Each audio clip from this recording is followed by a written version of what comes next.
Hello all. കഴിഞ്ഞ ദിവസം ഞാനൊരു സിനിമ കണ്ടു. എന്നിട്ട് ഞാൻ ആ സിനിമയെപ്പറ്റി എൻ്റെ ഹസ്ബൻഡിൻ്റെ അടുത്ത് സംസാരിച്ചുകൊണ്ടിരുന്നപ്പോൾ പെട്ടെന്ന് എനിക്ക് കരച്ചിൽ വന്നു. ആ സിനിമ ഒരു മെലോ ഡ്രാമയൊന്നും അല്ല, അതിലങ്ങനെ കരയേണ്ട ഒരു സീൻ പോലുമില്ല, പക്ഷേ കരച്ചിൽ വന്നു. You know why? Because for the first time I felt my teenage self seen and that was Bad Girl for me. Varsha Bharath സംവിധാനം ചെയ്ത് അഞ്ജലി ശിവരാമൻ പ്രധാന വേഷത്തിൽ അഭിനയിച്ച സിനിമയാണ് ബാഡ് ഗേൾ.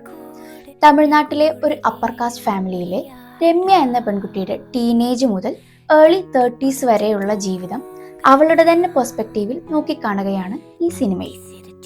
നമ്മൾ വളർന്നു വരുന്ന സമയത്ത് നമ്മുടെ ചുറ്റുമുള്ള സ്ത്രീകളുടെ ജീവിതം കണ്ടിട്ട് വാവ് എന്ത് അടിപൊളി ലൈഫ് എന്ന് നിങ്ങൾക്ക് തോന്നിയിട്ടുണ്ടോ? എനിക്ക് തോന്നിയിട്ടില്ല. പകരം അങ്ങനത്തെ ഒരു ജീവിതം വേണ്ട എന്നാണ് എനിക്കൊക്കെ തോന്നിയിട്ടുള്ളത്. അങ്ങനെ ഒരു ജീവിതം വേണ്ട എന്ന് വെച്ച് പെൺകുട്ടികൾ ഫേസ് ചെയ്തൊരു വലിയ ക്വസ്റ്റ്യൻ ഉണ്ട്. പകരം എന്താണ് വേണ്ടത്? ഒരു പാട്രിയാർക്കൽ സൊസൈറ്റിയിൽ തൻ്റെതായ ശരിതെറ്റുകൾ കണ്ടുപിടിക്കുന്നതിന് or to simply explore their own life ഒരു പെൺകുട്ടി ഫേസ് ചെയ്യേണ്ടി വരുന്ന പ്രശ്നങ്ങൾ ചെറുതൊന്നുമല്ല.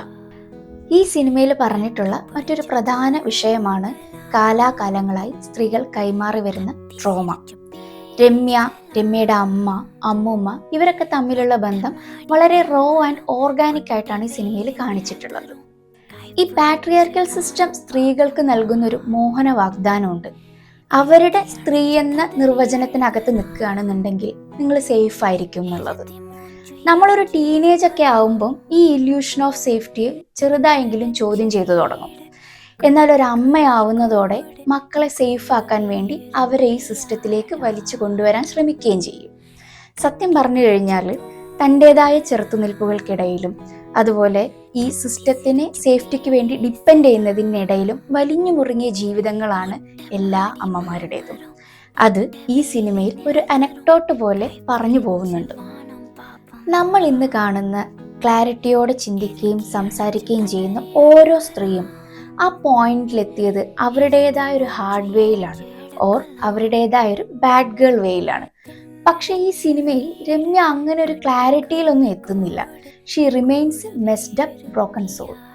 സോ ജീവിതത്തിൽ എപ്പോഴെങ്കിലും എന്തൊരു കുട്ടിയാണ് ഇതെന്ന് കേൾപ്പിച്ചവരാണ് നിങ്ങളെന്നുണ്ടെങ്കിൽ Bad Girl is for U.